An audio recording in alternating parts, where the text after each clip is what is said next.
اعوذ باللہ من الشیطان الرجیم بسم اللہ الرحمن الرحیم۔ میرے وہ دوست جو کہ سائیکیٹری سے ریلیٹڈ مختلف قسم کی بیماریوں کا شکار ہوتے ہیں، تو ان لوگوں میں اکثر اوقات ایک ڈرگ استعمال کی جاتی ہے جسے کہا جاتا ہے کیوٹائپن۔ بنیادی طور پر کیوٹائپن جو ہے یہ ایک اینٹی سائیکوٹک ڈرگ ہے، ایک اے ٹیپیکل اینٹی سائیکوٹک ہے۔ اور اینٹی سائیکوٹک کے بارے میں آپ کو پہلے بھی بتا چکا ہوں کہ سائیکوٹک سمٹمز کیا ہوتی ہیں۔ سائیکوٹک سمٹمز وہ ہوتی ہیں کہ کسی بھی پیشنٹ کو، کسی بھی سائیکیٹرک پیشنٹ کو کچھ چیزیں سنائی دینا یا کچھ چیزیں دکھائی دینا یا ایسی آوازیں آنا جو کہ حقیقتاً نہیں موجود ہوتی اور ان کو محسوس ہو رہی ہوتی ہیں، یا پھر ایسے سمٹمز کہ کسی کو انزائٹی یا ڈپریشن ہے لیکن اس کو ساتھ ہی ساتھ مختلف قسم کی سوچیں آتی ہیں، اس کو کوئی وہم ہوتا ہے، اس کو کوئی ایسی سوچ آتی ہے کہ فلانا مجھے نقصان پہنچانے کے در پہ ہے، یا یہ لوگ میرے خلاف ہیں، یا کوئی بھی دو بندے بات کر رہے ہوں اس کو فیل ہوتا ہو کہ یہ میرے خلاف کچھ بات ہو رہی ہے، تو اسے سائیکوٹک سمٹمز کہا جاتا ہے۔ اب اینٹی سائیکوٹکس کا استعمال کب کرایا جاتا ہے اور کیا اس کا استعمال صرف سائیکوٹک سمٹمز کے لیے ہی کرایا جاتا ہے یا اور بھی کچھ ایسی چیزیں ہیں کہ جن میں اس کا استعمال کرایا جاتا ہے؟ تو جناب، اینٹی سائیکوٹک ڈرگز کا استعمال خصوصاً کیوٹائپن کا استعمال جو ہے وہ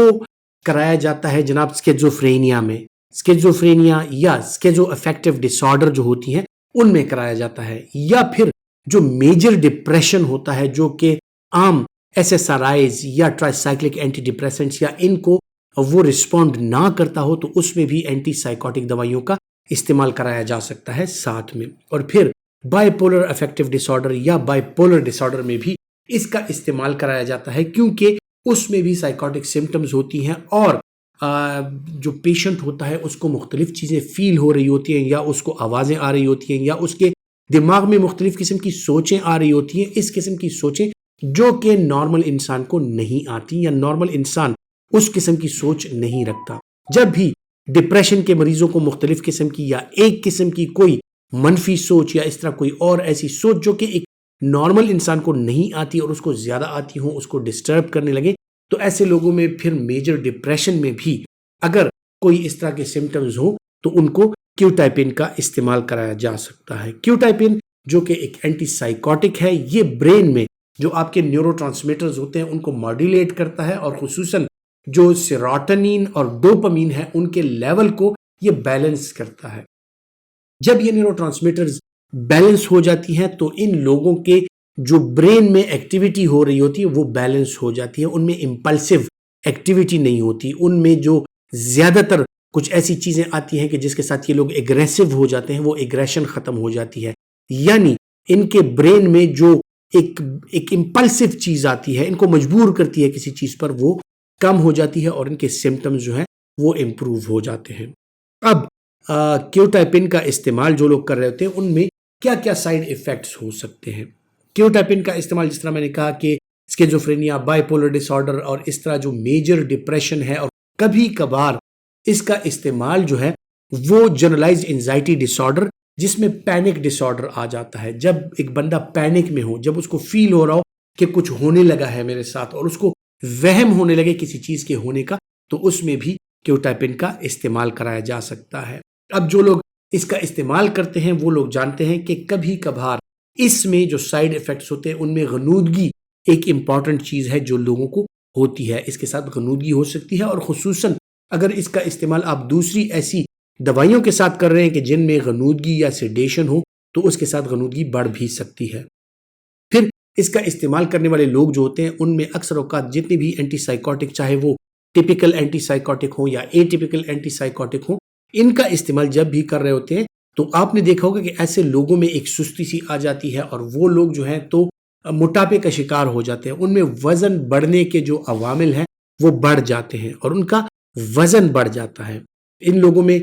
یا تو بھوک بہت زیادہ بڑھ جاتی ہے جس کی وجہ سے یہ کھانے لگتے ہیں اور اس کے ساتھ وزن بڑھنے لگتا ہے، اور کچھ لوگ جو ہیں ان میں بھوک کی کمی یعنی اینوریکسیا بھی اس کی وجہ سے ہو سکتا ہے، اور وہ بھوک میں کمی کا شکار ہو جاتے ہیں، ان کو کھانے پینے میں دقت کا سامنا کرنا پڑ سکتا ہے۔ پھر غنودگی کے علاوہ اور موٹاپے کے علاوہ، وزن بڑھنے کے علاوہ، اس کے جو سائیڈ ایفیکٹس ہیں ان میں بعض اوقات جو اینٹی سائیکوٹک دوائیاں ہوتی ہیں ان کے سائیڈ ایفیکٹس میں کچھ چیزیں آتی ہیں جس طرح کہ مسل سٹفنس، کہ آپ کے مسلز جو ہیں بالکل سٹف ہو جاتے ہیں، آپ کا بدن جو ہے وہ اکڑاؤ کا شکار ہو جاتا ہے، بدن میں اکڑاؤ آ جاتا ہے اور بدن جو ہے وہ دکھنے لگتا ہے، بدن میں درد ہونے لگتا ہے، آپ کے مسل سٹف ہو جاتے ہیں اور ایکٹیویٹی کرنے میں جو ہے تو آپ کو مشکلات درپیش ہو سکتی ہیں۔ مسل سٹفنس کے علاوہ اکثر اوقات لوگوں میں نیورولیپٹک میلیگننٹ سنڈروم یعنی NMS، اس کا بھی وہ شکار ہو سکتے ہیں، اور NMS میں جو پیشنٹ ہوتا ہے اس کا بخار 104، 105، 106 تک پہنچ جاتا ہے، شدید قسم کا لرزہ، شدید قسم کا بخار، شدید قسم کا پٹھوں میں درد اور پٹھوں میں کھچاؤ کی کیفیت آ جاتی ہے، اور بندہ جو ہے بے ہوشی کی طرف بھی جا سکتا ہے، اور اس میں اکثر اوقات بندے بے ہوش ہو جاتے ہیں، جن کا بعض اوقات پھر یہ ہوتا ہے کہ ان میں یورک ایسڈ کی مقدار کا بڑھ جانا، نمکیات کا امبیلنس آ جانا، خصوصاً سوڈیم اور پوٹاشیم کا امبیلنس آ جانا، اس کی وجہ سے ان کے پٹھوں میں شدید قسم کا کھچاؤ آ سکتا ہے، اور ایسی صورت میں آپ کے مریض کو ہسپتال لے جانے کی نوبت آ سکتی ہے۔ پھر کچھ لوگ اس کو ہائپر سینسیٹیو ہو سکتے ہیں، کچھ لوگ جو ہیں وہ اور دوائیوں کا استعمال کر رہے ہوتے ہیں، تو اگر اینٹی سائیکوٹک دوائیوں کا بھی ساتھ استعمال کریں تو ان میں جو کیفیات ہوتی ہیں وہ سائیڈ ایفیکٹ جو ہوتی ہیں وہ بڑھ سکتی ہیں، اور پھر خصوصاً ان افراد میں کہ جو آلریڈی اینٹی سائیکوٹکس کا استعمال کر رہے ہوتے ہیں یا پہلی دفعہ سٹارٹ کرتے ہیں، تو ان میں ڈسٹونیا یعنی آپ کے پٹھے جو ہیں آپ کے کنٹرول سے باہر ہو جاتے ہیں، اس کی وجہ سے آپ کو چلنے پھرنے میں یا جو آپ کی موومنٹس ہوتی ہیں نارمل ان کو پرفارم کرنے میں آپ کو دقت محسوس ہو سکتی ہے۔ کہنے کا مطلب یہ ہے کہ جتنی بھی سائیکیٹری سے ریلیٹڈ دوائیاں ہیں